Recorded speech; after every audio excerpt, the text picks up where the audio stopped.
तो श्रोताओं, पिछली कथा में आपने सुना कि राजा सगर का देहावसान हो गया। गंगा प्रत ने कुछ नहीं किए गंगा को लाने के लिए। अब श्रोताओं, इनका पौत्र राजा बना जिसका नाम था अंशुमान।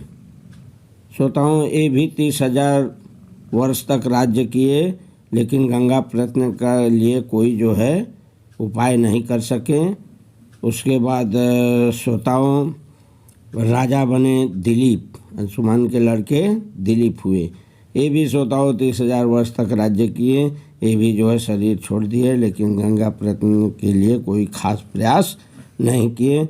उसके बाद श्रोताओं, दिलीप का लड़का भगीरथ हुए। राजा भगीरथ श्रोताओं जो है बड़े धार्मिक थे। इनको कोई संतानें नहीं थी। इन्होंने जो है गंगा के लाने के लिए प्रयत्न करने लगे। ये तप करने चल दिए श्रोताओं। ये जो है श्रोताओं कई हजार तक तप किए तो ब्रह्मा आए हैं श्रोताओं, और जो है गंगा मैया को जो है लाने के लिए इनको कहे हैं मैं आपसे प्रसन्न हूँ, वरदान मांगो। तो इन्होंने श्रोताओं वरदान मांगे हैं कि मुझे एक पुत्र हो जिससे मेरा वंश चल सके, और जो है जितने हमारे जो है ये जले हुए हैं स्वर्ग राख का ढेर हुए हैं, ये भी जो है मुक्त हो जाएं, ये भी जो है स्वर्गलोक में चले जाएं। ऐसा करके जो है श्रोताओं मांगे हैं वरदान, कहे हैं हाँ गंगा जल से जो है हमारे हाथ से जो है जो हमारे पूर्वज भस्म हुए हैं वो सब जो है हमारे हाथ का जल ग्रहण करें, पाते रहें। ब्रह्मा कहें ठीक है, आपकी कक्षाएँ बहुत बड़ी है, लेकिन ठीक है ऐसा ही होगा। इसके लिए आपको शिव जी का तप करना होगा। तो श्रोताओं इन्होंने जो है शिव जी का तप शुरू किए। जो है अंगूठे के बल पर श्रोताओं 1 वर्ष तक ये तप किए। शिव जी प्रसन्न हुए हैं, गंगा धारण करने को शिव जी कहे हैं। तो श्रोताओं गंगा माँ जो है चली हैं, और गंगा माँ इस अभिमान से चली कि ठीक है शिव जी अगर अपनी जटा में मुझे धारण करेंगे तो मैं देखता हूँ कैसे धारण करते हैं, ले देकर इनको जो है रसातल में चली जाऊँगी। ऐसा अभिमान करके गंगा चली हैं। फिर तो श्रोताओं शिव जी जो है इनको गंगा को जटा में अपने फंसा लिए। श्रोताओं आके गंगा मैया जटा में शिव जी के फंस गई, और जो है कई वर्ष तक जो है इनके जटा में घूमती रही। इन्हें रास्ता ही नहीं मिला कि मैं कहाँ जाऊँ, पता ही नहीं लगा। अभिमान सब श्रोताओं इनका दूर हो गया।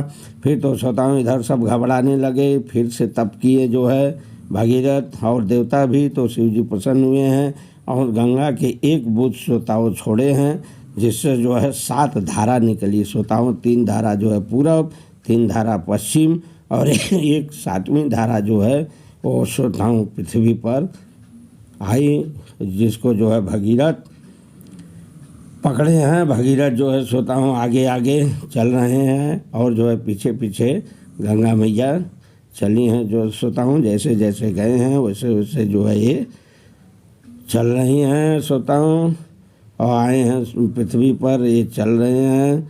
जन्हू मुनि जो है श्रोताओं यज्ञ कर रहे थे, वहाँ पर गंगा माँ आई और इनके यज्ञ को जो है बाहर ले गई।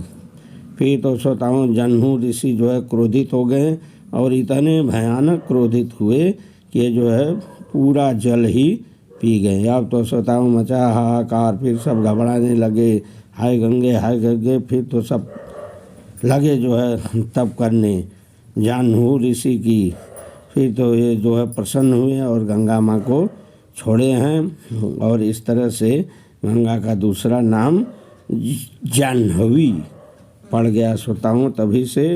फिर उसके बाद श्रोताओं भगीरथ जो है समुद्र के तट तक पहुँचे हैं। गंगा समुद्र के तट पर गई हैं। फिर तो श्रोताओं भगीरथ गंगा को रसातल में ले जाकर सब 60,000 जो है अपने पूर्वजों का उद्धार जो है गंगा का स्पर्श कराए हैं।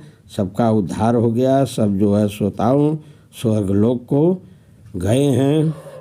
तो श्रोताओं इस तरह से गंगा उद्धार की जननी है। धन्य है भगीरथ जिन्होंने जो है गंगा को लाए। ब्रह्मा वगैरह सब आए हैं, वरदान दिए हैं, धन्य हो भगीरथ तुम, जब तक समुद्र रहेगा तब तक तेरे वंश का नाम स्वर्गलोक में रहेगा। ऐसा जो है श्रोताओं कहे हैं सब लोग जो है भगीरथ को, भगीरथ की बड़ी सराहना हुई है।